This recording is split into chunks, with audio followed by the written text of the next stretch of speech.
Hello everyone, welcome to new IAS Daily Current Affairs program.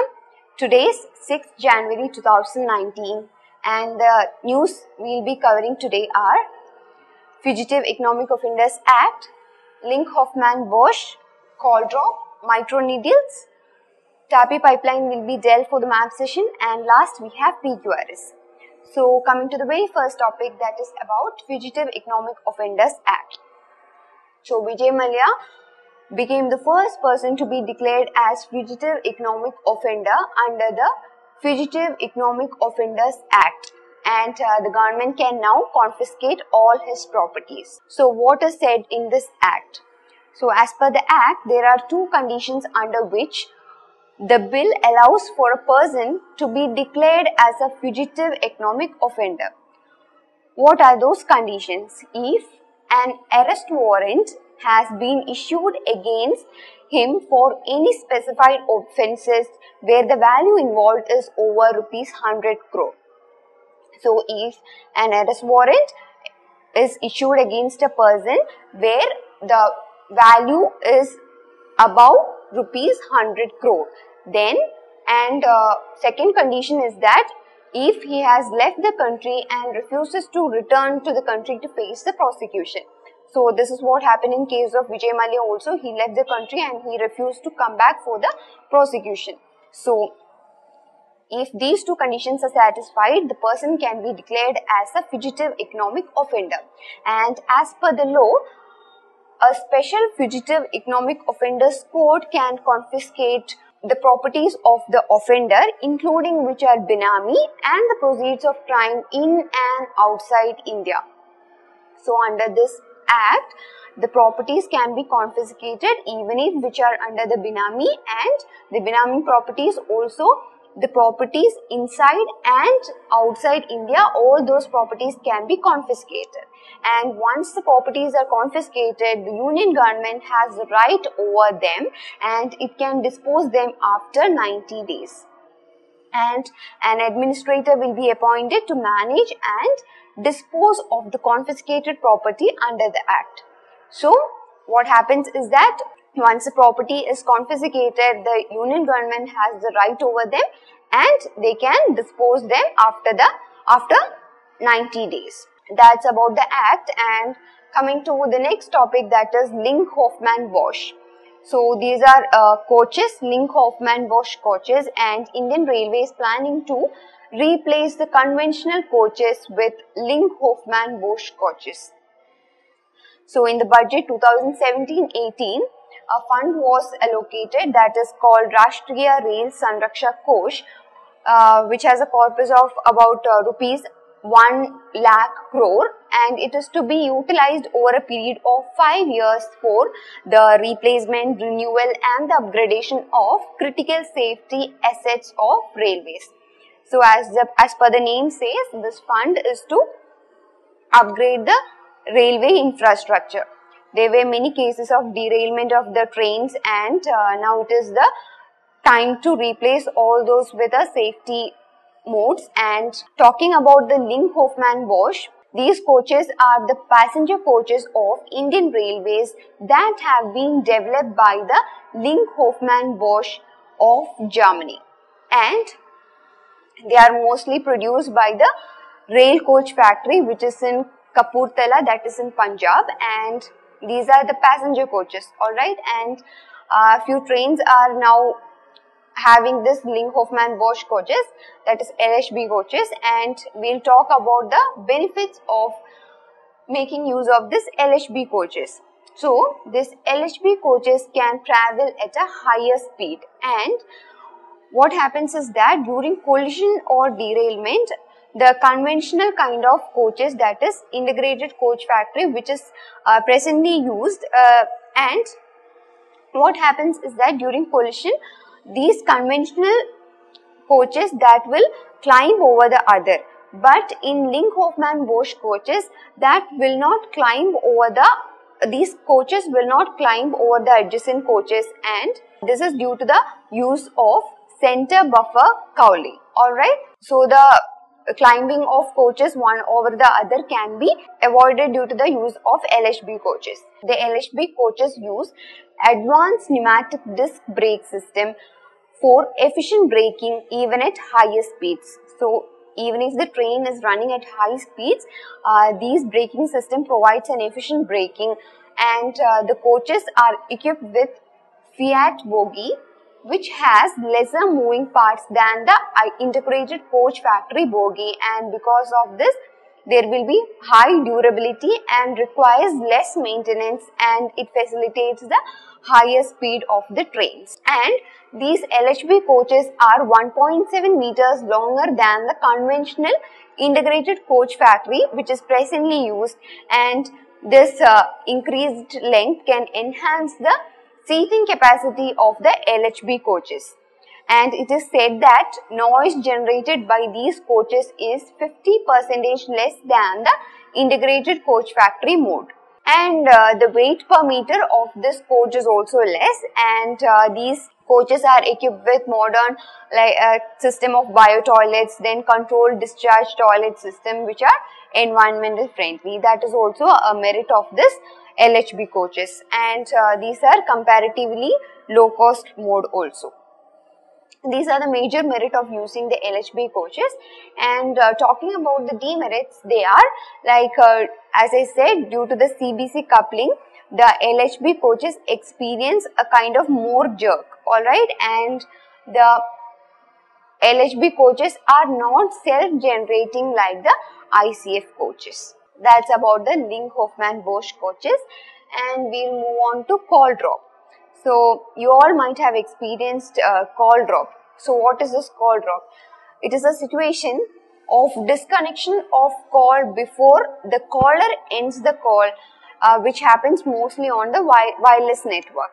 Alright, whenever we call, the call get automatically disconnected even before the caller ends it. That is the case of call drop. And this was in news because a penalty of rupees 58 lakh was imposed on BSNL, Idea and all for this call drop. And why this case of call drop is happening? Because this mobile phones, they use radio waves in the frequency range of about 300 megahertz to 3000 megahertz. This particular frequency is used by the mobile networks, but the entire range is not available for use. And the lower the range, better the transmission.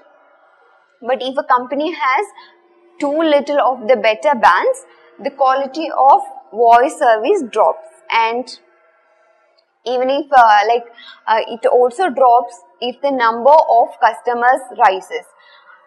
And too many companies are slicing up for the available bands into smaller parcels. This is also a condition why call drops are increasing. And towers act as boosters that help radio waves travel better and are necessary part of the telecom architecture in the country. Right? Towers are really important for the telecom architecture in the country. So the lower radio bands need fewer towers to travel longer distance. The lower radio bands require few towers for the traveling to longer distance. But when the telecom companies offer richer services like 3G or 4G, what happens is that they will require higher range of frequencies. So for higher range of frequencies, they will require more tower support. So there is an infrastructure issue also. There is a lack of tower construction by the mobile companies. So this infrastructure issue is also related to call drop. And what are the other reasons? Like telecom companies are reluctant to share the towers, and permissions to erect a tower is given by the municipal body, and they are reluctant to give this permission to the mobile companies. Then there is no uniform standards or procedures existing, and the setting up of boosters on buildings remain a contested area. The permission has to be obtained on a case-by-case basis. So these all are the major reasons for the increasing issues of call drop. So the next topic is about microneedles. So few researchers from the IIT Kharagpur, they developed tiny needles which is less than 1 millimeter in size, and this have been developed. This microneedle was developed from a widely used photosensitive polymer. Since the needles were not hard enough and biocompatible, they modified it using a simple process of extreme heating or pyrolysis. So the needles which were used before, they were not hard enough or biocompatible. So these researchers, they modified the microneedles using a simple process, that is heating, which is known as pyrolysis. And this produced glassy carbon needles which were almost 300 times stronger than the original ones. Alright, so this produced a kind of glassy carbon, and since it was made of completely carbon, it was also biocompatible. So the issues were covered up by this technology. It is biocompatible and it is more harder. Heating removed most of the nitrogen and oxygen in the polymer, and the needles were solely made of carbon. That is also an advantage. Okay. So heating removed most of the nitrogen and oxygen in the polymer, and the needle was solely made of carbon. So how does this microneedles work? Microneedles are like grouped in large numbers, are designed to be applied to the skin like a patch. So when pressed onto the skin surface, the needles are able to cross the very outermost layer of the skin, which when creates microscopic pores, allowing the medicine to enter into the body. So because the needles are very small, the dermal nerves, that is the skin nerves and blood vessels, aren't affected. So there is no pain or bleeding when the patch is applied. And the needles are hard when they are dry, so they can be applied easily to the skin. This is how the microneedles work. And what are the major advantages of microneedles? They have enhanced delivery of vaccines, and these vaccines can be prepared in a dry state. So this will do away with the need for refrigeration. That is an important advantage of microneedle, and it is easier to transport and store dry microneedle vaccines, and it is also said to be cheaper to be produced. These are the major advantages of microneedles. Alright, so coming to map-aided program, today we will be seeing Tapi gas pipeline. So in the figure you can see the stretch of Tapi gas pipeline.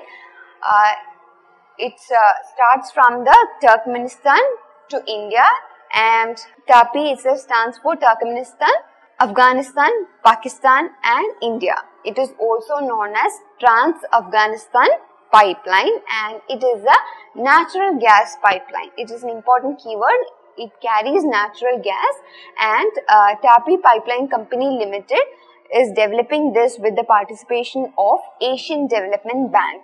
So India's effort is to tap Turkmenistan's Galknish gas fields, and which are the fourth largest in the world. So India is tapping natural gas from the Galknish gas field, and the pipeline will transport natural gas from this Galknish gas field in Turkmenistan through Afghanistan into Pakistan and then finally to India. And the final destination of this gas pipeline is in India, and it is a town named Fazilka, like it is near to the border with Pakistan. Alright, that is the stretch of Tapi gas pipeline. It carries natural gas. Coming to PQRS, that is previous question revision series. The question is, which one of the following national parks has a climate that varies from tropical to subtropical, temperate and Arctic? A. Kanchenjunga National Park, B. Nanda Devi National Park, C. Nura Valley National Park and D. Namdapha National Park. So this is a question from 2015 prelims, and it is a kind of difficult one, I think. So read the question thoroughly. So it says that the national park where the climate varies from tropical to subtropical, then temperate and arctic, all those climate variation can be seen. So you can eliminate two options, that is Kanchenjunga and Nanda Devi. These two does not experience tropical climate. So you can eliminate both these options. And coming to the answer, it is Namdapha National Park, which is located in Arunachal Pradesh, which experience this kind of temperature variations. So Namdapha National Park, there is climate of this area varies from tropical to subtropical, temperate and arctic, and it is tropical and subtropical in the southern regions, and arctic type is found in the northern part of the park. And the habitat changes with increasing altitude from tropical moist forest to montane forest, temperate forest, and at higher elevation to alpine meadows and perennial snow. All these kind of habitats can be seen in this particular national park, and that is Namdapha National Park. And talking about Namdapha National Park, it is a large protected area in Arunachal Pradesh, and it is the 4th largest national park in India. And it is a biodiversity hotspot in the eastern Himalayas. It is one among the 4 biodiversity hotspots. Talking about the fauna, 4 big cat species occur in this park, that is snow leopard, clouded leopard, leopard and tiger. All those 4 big cat species are seen here, and a few other fauna which is seen are dhole, Indian wolf, then Asiatic black bear, red panda, red fox, all those can be seen. And you might be knowing about the Namdapha flying squirrel, which is a critically endangered species, and it is endemic to this national park. It is Namdapha flying squirrel, a critically endangered species, and it is endemic to this national park. Alright, so the answer is Namdapha National Park, which experience this kind of various climatic conditions. And with that, we wind up today's session. Thank you for watching.